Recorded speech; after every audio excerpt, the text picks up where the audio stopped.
Before we begin this video, let me ask you a quick question. Would you consider yourself a creative person? Creativity is the act of being original and new, and is primarily concerned with the unexplored and the unknown. We live in a world where creativity is as important and as valued as it has ever been.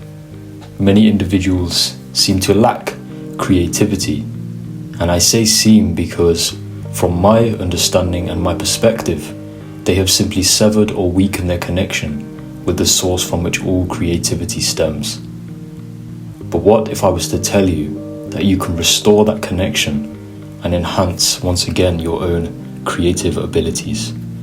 In this video, I am going to explore the essence of creativity, use insights from the book Creativity Unleashing the Forces Within, and also explain why creativity may be lacking in your life and how you can facilitate and nourish your own creative instincts, restoring you to what you truly are, a creator.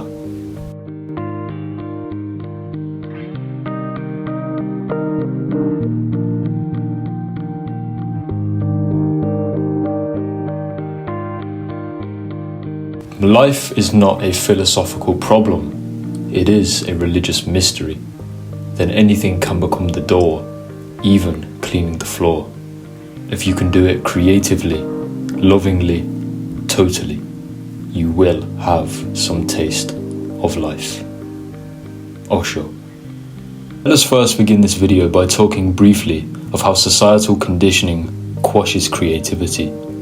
From the moment we enter school as children, the left hemisphere of our brain is thoroughly engaged, whereas the right hemisphere is arguably neglected and discouraged. How is this so? Well, if you have studied anything regarding neuropsychology, you will very well know the idea of hemispheric lateralization. It proposes that both hemispheres of the brain are functionally different and therefore are responsible for different functions. One study to support this was Broca's area. Now, Broca was a physician and he had a patient called Tan. The patient was named Tan because it was the only word they could say. When Tan died, a post-mortem of his brain discovered damage to a part of his left frontal cortex. And Broca also found that other patients with similar problems to Tan had damage to the same region of the brain. This area was then dubbed Broca's area, and it was concluded through thorough analysis that this area in the inferior frontal gyrus in the frontal lobe, predominantly on the left side, was responsible for language, comprehension, and the ability to understand words. This region is also associated with listening, as understanding words requires internal mental articulation. German neurologist Karl Wernicke also identified the upper temporal lobe in the left hemisphere to be responsible for language, as patients with lesions and damage to this area were able to speak but not comprehend language. These two individual studies, alongside other split brain research, conclusively finds evidence for hemispheric lateralization. It is generally accepted as a paradigm that the hemispheres of the brain are responsible for functions as follows. The left side of the brain, or the left hemisphere, is responsible for analytical thought, logic, language, reasoning, science, mathematics, written expression, and numbers and numeracy skills. Whereas the right side of the brain, or the right hemisphere, is responsible for art, creativity, imagination, intuition, visualization, insight, holistic thought, and music awareness.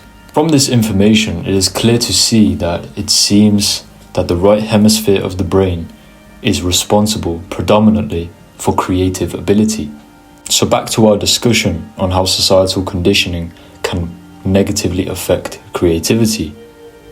The schools, institutions, and education systems focus on science, mathematics, language, and logic. There is little room for creativity. Of course, these subjects are important for us to learn as children, but it seems relatively unbalanced.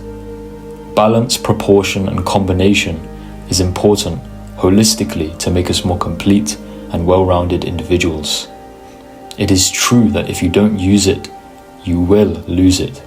And just like how we train our muscles in the gym, the more we use them, the stronger they get, and the more capable they become.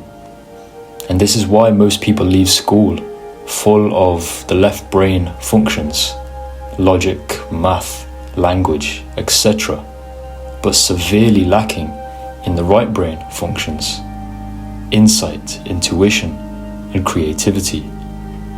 This is essentially because, in my opinion, although I could be wrong, due to society prioritizing and preferring predictability, order, and the known to the unknown, the unpredictable, and the chaotic, all of which have the propensity to manifest in conjunction to creativity. This is because predictability and order and obedience allows us to organize things more efficiently and minimize the danger perhaps largely associated with the unknown. But alongside that risk comes reward, and originality gives rise to the new and undiscovered. These are real contributions because a contribution, by definition, is adding to something that already exists. To regain back our own creative instincts and our individual creativity, we must transcend and overcome our conditioning. We must drop our presuppositions and axioms. We can return to them, but for creativity to foster, we must be hollow and empty, ready to be filled and inspired. Only then can you be receptive enough to receive the creative spirit in its totality and let it manifest within you. This takes courage, for it can be scary venturing into the unknown. You may lose respect, and you may seem to others like a freak, but this is because you are not going the right way. Remember, a creative person always goes on trying the wrong ways. If you always follow the right way to do a thing, you will never be creative, because the right way means discovered by others. Osho. This is because originality cannot be aimed at efficiency. Efficiency comes from the known and the tried and tested methods. The creator must experiment. When you begin to undo what society has taught you, you will undoubtedly lose respect. But to be creative, you have to risk it all. And it is worth it. Yes, you come with degrees, but you have purchased those degrees at a great cost. You have lost your intelligence. You have lost your joy. You have lost your life because you have lost the functioning of the right hemisphere of your brain. Always remember, the right hemisphere is the end and the left hemisphere is the means. The left hemisphere has to serve the right hemisphere. The right hemisphere is the master because you earn money only because you want to enjoy your life and celebrate your life. You work only so that you can play. Play remains the goal. You work only so that you can relax. Relaxation remains the goal. Now onto the task of restoring our own creativity, our natural essence which has been conditioned out of us, the core of our being. How should we go about this? Number 1, meditate. Our thoughts can separate us from the source, from our connection to it. Separation is an illusion, and when you quieten your thoughts and you can sit in peace at one with the universe, you will receive some remarkable insights. Don't take my word for it, just try it. All of the mystics meditated, but it is not just about sitting in a lotus position quietly and breathing. It is about reaching the state of meditativeness, which can be attained anywhere any time, by anyone. This is pure consciousness, pure awareness, without dilution, without the interference of the human mind. Number 2, embrace individuality. Respect and love yourself. There has never been a person like you, and there never will be again. You are utterly unique, incomparably unique. God never repeats. Avoid mimicking others because this is not original. Rather, this is the antithesis of originality. Although we as animals and primates have the inbuilt instinct of imitation, we must balance and combine it with our own perspectives, experiences, intuitions, passions, and loves. Following others can bring us prosperity, predictability, and order. Following ourselves and our instincts is a bold leap of faith right into the depths of the unknown. But the unknown is where the new can be discovered and brought back to the known world. Number 3, overcome societal conditioning. If you want to be creative, what should you do? Undo all that the society has done to you. Undo all that your parents and your teachers have done to you. Undo all that the policeman and the politician and the priest have done to you, and you will again become creative. Society imposes on us the idea of right answers and wrong answers, right ways of doing things and wrong ways of doing things. This is not like moral concepts of right and wrong which are inbuilt within us. These are taught.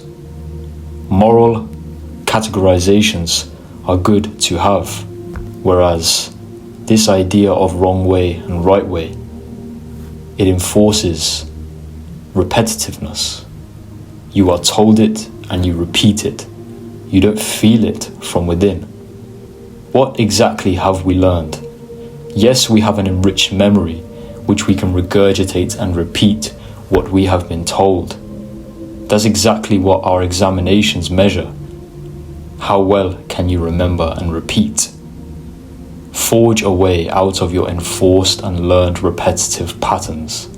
Follow your instincts. Take risks. Make your story, your journey, truly your own. If you enjoyed this video, make sure you like and subscribe so that this channel and these messages can reach more people like you. Thank you for watching, and I will see you in the next one.